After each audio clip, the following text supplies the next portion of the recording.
Good day, fish tankers. Today we're going to talk about how to clean your aquarium, more specifically your planted aquarium like the one next to me here.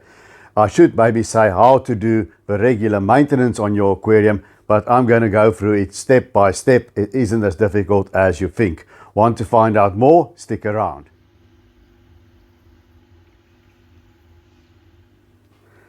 Okay, let's first talk about what cleaning your fish tank or aquarium maintenance is not. It does not refer to putting the fish in a bucket, emptying out the whole tank, cleaning the substrate or replacing it and replacing all your filter media and starting over again. When you do that, that's a classic rookie mistake. That's when all the fish die because you haven't preserved your biomes. You only do that when there's a big disaster that happened that requires a reset, and even then you're going to save that filter media to preserve the bacteria. What I am referring to is your regular maintenance, and I'm working of course with planted aquariums, and a lot of people like these gravel vacs. I also have several, and they stick them in the substrate and they vac that whole substrate. You don't do that in a planted tank. You do that if you have a SpongeBob SquarePants ornament with colored gravel that's maybe that thick and some plastic plants in. Then you do that because there's nothing consuming that waste, nothing feeds on it except bacteria. So then you can do it so it doesn't become excessive. Or if you have a big Malawi cichlid tank, for instance, with no plants growing in it and it's just some aragonite on the bottom of a tank, then you can vacuum your tank because the bacteria won't take care of all of that detritus. Now I'm talking more about your planted aquarium. Now the biologist Konrad Lorenz, way back, I'm giving away my age now, when I was still a kid at school, said about fish tanks and aquariums. But the idea should not be to create a hygienic stable where everything is pristine. When we say cleaning the fish tank, we don't mean it's got to look like your house with not a spot of dirt on it. You are striving to create a balance, an ecosystem in the type of tanks that I do here. So a few dead leaves on the bottom, some mulm on the bottom is fine. It dissipates down into the substrate and it feeds your plants in turn. And the bacteria as well feeds on it. Remember, your substrate is alive with bacteria just like your filters, so you don't want to disturb the substrate. But when I do water changes, we also want our tanks to look nice. So if there's excessive mulm or dead matter on the substrate, I just hover above the substrate like this and pick up that matter. A few dead leaves are fine, but if you have a lot of dead leaves on a plant, the plant consumes energy trying to keep that dead leaf alive. So I would clip those dead leaves, and a bit of algae here and there is fine, but also we want to strike that balance to make the tank look nice. So I would remove unsightly algae and leave the rest for your algae eaters or your snails to get. And of course, you don't want the glass clean because nobody can look through a viewing glass covered in algae. So that is what we're trying to achieve here. And when do you do this maintenance? Now we do this session by changing water, and a part of that is to dilute nitrate NO3. So get yourself a nitrate test kit. When the nitrate hits 20 ppm or 25 ppm, it depends how your test kit is calibrated. For me, I want to keep the nitrates as low as possible. Some people will say they can do 50 ppm and more. I've had aquariums where the nitrate is around the 50s and I couldn't get it lower. And what I found in those aquariums, the fish, especially as they get older, are a little bit more susceptible to disease. I just had a bit more issues. And you don't see some of the fish spawning in an aquarium like I do have now. So I like to keep it below 15, even lower than that. So when my nitrates off, I haven't done a water change here for 8 weeks. And when the nitrates, I tested them, in the bigger tanks, they were all around 15. So it's time to do that water change. Funnily enough, in the small tank next to me, it was still almost undetectable 1 ppm, and I was so surprised that I tested it again. But nevertheless, we're still going to do maintenance on this tank because it's about more than just nitrate. Fish secrete hormones which inhibit the growth of other fish. You want to dilute that. You also want to replace certain trace elements in the water that maybe get depleted after a while. So after 8 weeks, we're still going to perform a water change. If you don't have a nitrate test kit, I know if you've got your kid with a few fish, you're not going to buy that test kit. I'm not naive. Then I'm going to tell you, do a partial water change, do this maintenance every week. If there's a significant amount of fish in it, if there's only a few fish, you can maybe do it every second week. But that's sort of a general rule of thumb. And if you have a high-tech tank with CO2 and you have a very elaborate fertilization program where you add fertilizer every day to the tank for whole, say for instance, Seachem range, then you have to do weekly water changes because it's sort of a shotgun approach to fertilization. You have excess fertilization as well. My dachshund just climbed out and looking out of a window saw, and I think she's going to start barking, so excuse that, this is a working home. So when that happens, that's when you maybe should look at a water change, cleaning the tank out a little bit, because why just do one thing, do several things rather. So that's it. Let's get into it and let's get cracking. So we're going to tackle my 1 foot cube, my 30 centimeters cube, about a 7 gallon, 27 liter tank. It's a small tank, but with a large tank, you do the exact same thing. The same principles apply. It's just easier for me to film the small one. So let's just take the lid off to get going.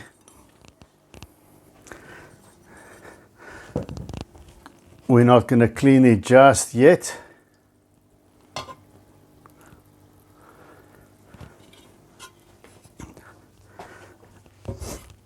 And now, first things first, we're going to clean the glass on the inside. And what I like to use is one of these. It has a bit of wear and tear, but it is Seachem, one of those Seachem little pads. They are a little pricey. Some people use packaging which you find electronic equipment in, that sort of almost glistening, sticky, sort of plasticky sponge. But they are the one thing that doesn't scratch glass, I have found. And before we do that, we're just going to take some water out of this tank.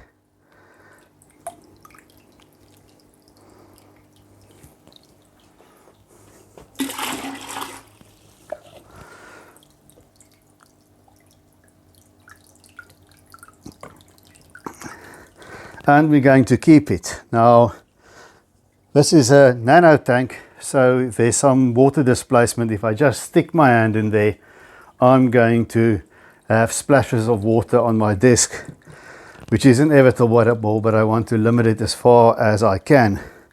So I'm just going to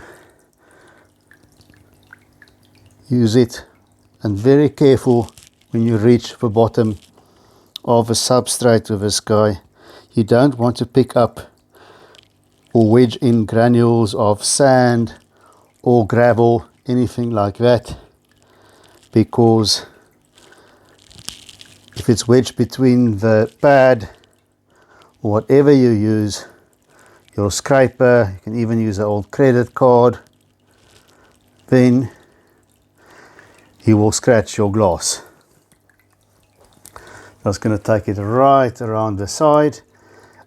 One thing that you need to watch, got a big nereid snail in here, and first I made sure that he's not on the glass, because these little Malaysian trumpet snails that are everywhere, you never get rid of them, but they do more good than harm, I feel, as long as you keep their numbers intact.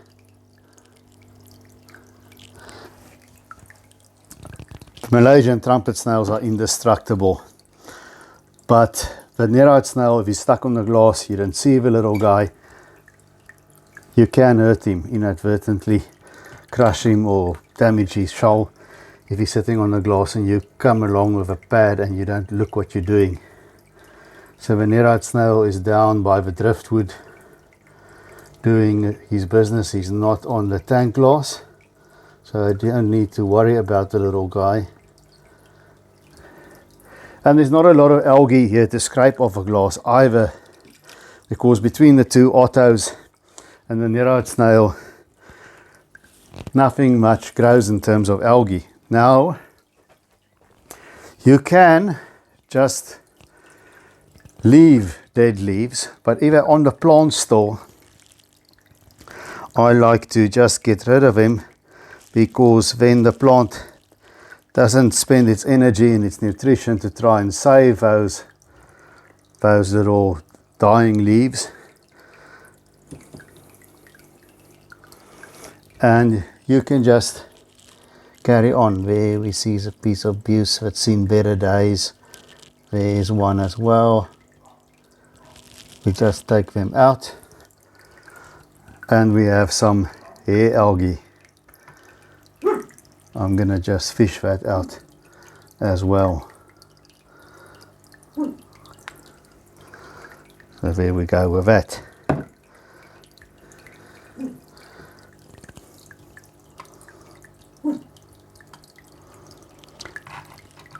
It is important that you scrape the algae, you clean the inside of a glass first, because that bit of algae that gets released in the tank then gets a chance to be taken up by the filters.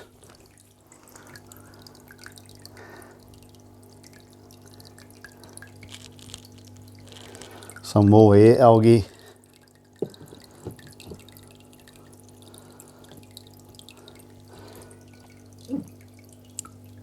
And not much in terms of dead leaves that I can see here. There's one or two there at the back that I'm just going to take my hand and I'm just going to pick it off.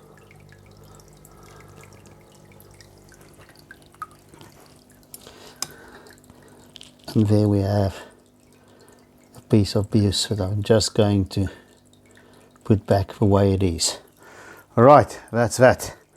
Now we've done the glass, we took away a bit of plant matter, took off some algae, that's for cosmetics as I would say. And now it's time to drain the tank. And before we do that, there's a very important thing which you must always remember to do, and that's down here at the back. I'm going to switch the heater off, and it's going to stand for a while to cool down. If the heater is exposed, you drain the water, it becomes very hot obviously, and when you fill it up, the heater bursts and you get one huge electrical shock. And of course there is that little power filter. I'm going to switch that guy off. There it goes. And the air pump can keep running. That doesn't matter if you drain a tank and there's an air-driven filter still around. So now we can begin the exercise of draining the tank and doing that water change. Okay guys, now one thing you want to remember is don't make it hard on yourself. I've got a garden hose here, and there's some nanofish here with a betta, and I don't want to suck them up, so I just put over the garden hose. This is an old strainer of a canister filter, of a Dauphin canister filter I think, and I'm just going to put that over the hose. And then I'm going to just get it into this whole hose clamp that I've got. You can see there, it's nice and snug, and I put that on the glass in front, and then I clamp it on.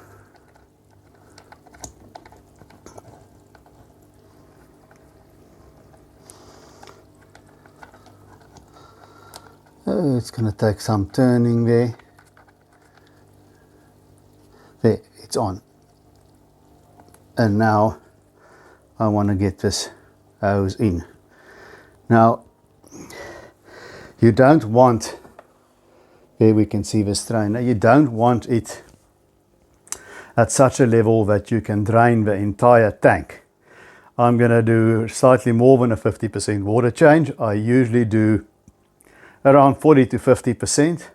You can do more, like I'm going to do now. You must just be sure that your tap water, there's not a huge difference between the tap water and the water in the tank. For instance, if you have soft water and you have a Malawi tank, then I wouldn't do more than 50%, maybe a bit less if my water coming out of a tap is soft and acid. But yeah, there's some difference, but not too much. And I'm going to leave the strainer there, not going to push it any deeper, because then you can drain the tank. So automatically when the water level goes close to the level of that strainer, going to pull it up a little bit like that. If the water there gets close to the level of a strainer, then it will automatically break the siphon and the water will be left. And I don't work with buckets. Now we took out some water in the beginning, and I'll show you why that is. And if you have a bigger tank, you just put some water in a bucket, because you just want to keep a bit of old tank water handy. And the hose goes right out through the window here, and the water siphons out onto the patio roof, and it just runs off into the gutter, into the garden. And no lugging of buckets, because then that's when you start skimping on maintenance, because who wants to lug buckets?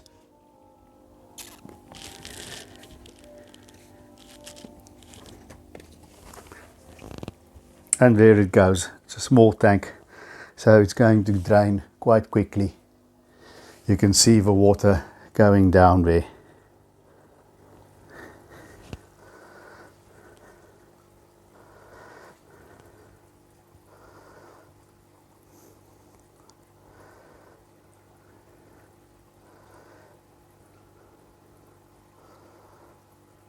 Okay guys, here you see I've kept this jug with this tiny filters of old tank water, and that brings us to the next thing. We're going to clean those filters. Just going to take it out, and then we're going to put it here in the jug. Let me adjust the camera a bit so you can see what I'm doing there. And there we are.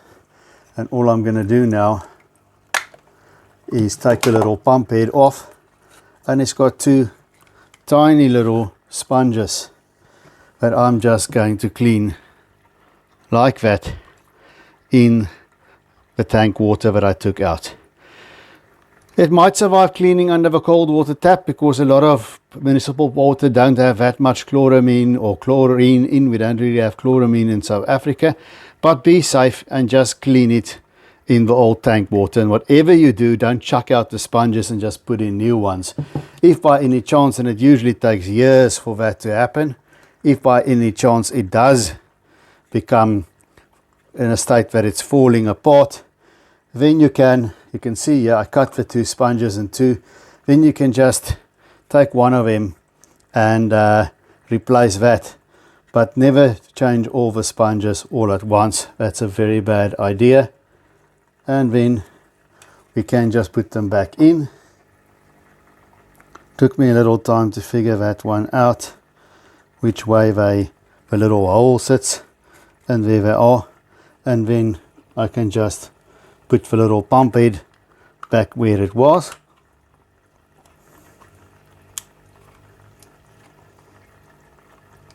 And I can return it to the tank.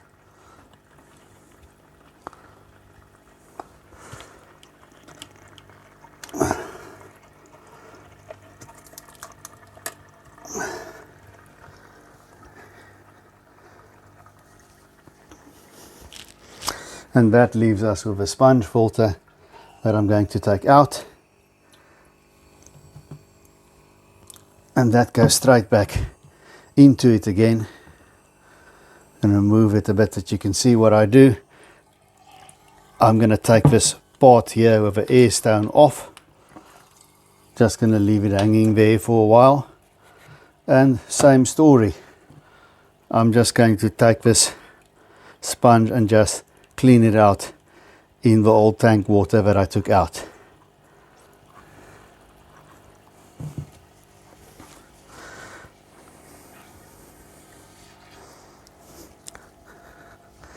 Now with these sponge filters, I like to sort of modify them and put a little air stone in there. And this hasn't been done for 8 weeks, so I'm going to put the air stone right back in there.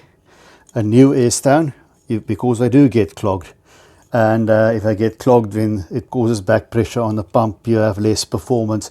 But the reason why I put these little air stones in is because it's just a bit quieter than having that glug glug glug glug glug of just the normal bubbles going. So that's why I like air stones as opposed to just letting it bubble with the big bubbles the normal way. It's just quieter. So I'm going to replace the air stone, and there is the sponge. You make sure that it covers all the holes of the uplift, and there it is. And I put everything straight back in. There's the airlift all the way up again, and I put it back right where it was. So the filters are cleaned. We've done that, and now we've washed them in the aquarium water. We've preserved at least some of our beneficial bacteria, because you don't want to destroy that. So what's next? Now, before we fill it up, I'm just going to do, that's a weekly dose of liquid fertilizer, and we're going to need some dechlorinator as well, water conditioner. Now, I use Seachem Prime. I'm not sponsored by them. I just find it's a product that works for me. Tetra Aquasafe has also worked in the past.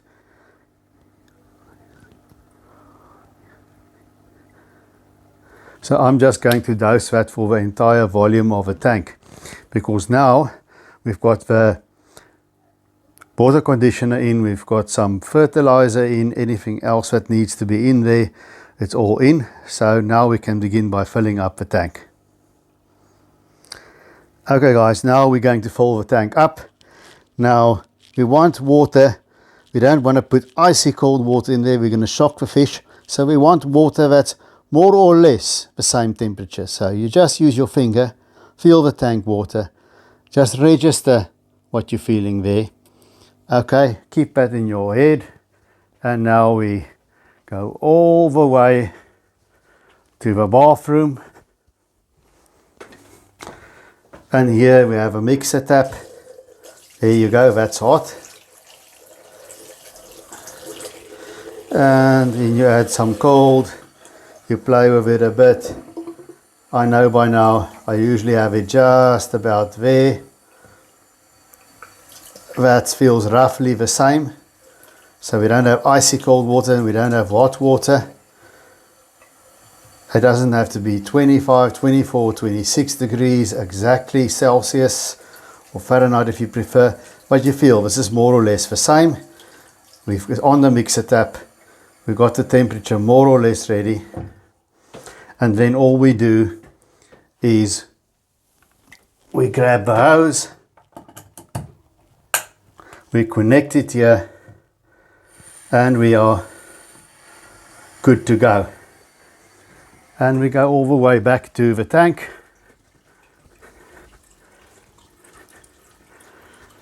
And there you see. So you can see what I've done here. I've put the strainer on the hose, so it breaks up the flow, because the one thing you don't want is with these dirted substrates, and if you have aqua soil or something like that, well, one thing you absolutely don't want is for the water to blow a hole through that sand cap and release that bottom of soil or up into the tank. It can release ammonia and all kinds of nasties and crash your tank, and you have to start over. It can be a big mess. And with aqua soil, it's just another big mess. It can also release ammonia from the bottom of a substrate. So you pour the water, or you hose the water back gently, just like you would normally pour it over your hand or into a plate when setting up an aquarium. Then you would usually do that. Just like you do that, you now just put it on a strainer and you let it slowly fill up. Now here, you'll recall when I drained the water, I had the strainer at such a height that it can't drain all the tank water, just to the height where I wanted to drain it to. But now if I want to fill the tank, this is not the time to go and watch your favorite soapy or make a cup of coffee. You've got to watch it, because it's going to flood the room if it overflows, and maybe have a few fish, if they want to go with the flow, flopping around on the carpet or on the floor, and then you have an irate spouse again. So don't go out and go and make a cup of tea. Stand here and watch it full.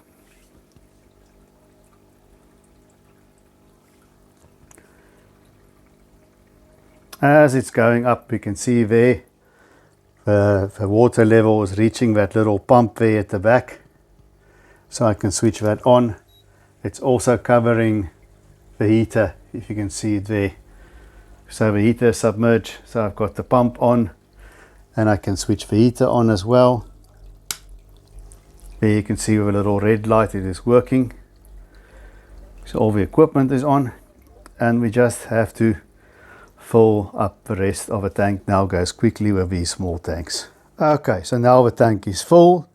You see the sponge filter at the back is going away at a good clip. I've adjusted that little power filter so you can see that the outlet is going against the tank wall over there, and it is just touching above the surface of the water to create some surface agitation. That helps for gas exchange. The heater is on. The light is where it should be. And now I'm just going to clean the outside of the glass. Some people have all kinds of fancy stuff like Fritz Complete. But one thing that I didn't mention, that's made for aquariums, the Fritz glass cleaner and all of that they have in America. But you never use detergents, household detergents in an aquarium. That's toxic. It goes without saying, but you'll be amazed how many people don't know it. I'm just going to use some hot water right here in this jug. Hot water from the tap. I've chucked away that dirty tank water where I washed the filters in. And I'm just going to use this Seachem, not sponsored, little pad. You can use any pad that you like as long as it doesn't scratch the glass. And I just use plain old paper kitchen toweling. I find it doesn't scratch. I can't vouch for acrylic. I have glass aquariums, but that's how I simply clean the glass. And then I'm going to take this wet kitchen toweling and I'm just going to give the LED lights here on the top just a very quick once over, because oops, all sorts of grime. There we go. That's a big no, but it was very quick and now it's washed. All the grime and stuff can go and sit there and build up, and then that affects your light's performance, which brings me to something else. What about the aquarium lids? Now that you just clean in exactly the same way. Just use hot water, that little pad, and some kitchen toweling, and then I can just return the lids to where they were. And then it's back. So that's it, guys. Same thing for a big tank. That's how you clean a planted aquarium. We don't gravel vac it. You could have used the gravel vac and just hovered over that substrate and suck up mold if it's excessive. You don't have to, because it's about creating an ecosystem in these tanks. But it's a question of taking away some dying leaves from the plants, cleaning the inside of a glass, cleaning out the filters and old tank water, draining it and filling it with water that's more or less the same temperature of your water conditioner and your fertilizers and everything that you want in it, and then just doing the cosmetics on the outside of a tank. So that's it from me. If you found it useful, if you found it a help, please give it a thumbs up. And if you've liked the content so far, please consider subscribing. That will greatly help me. And until we see each other again, keep taking good care of those domestic denizens of the deep.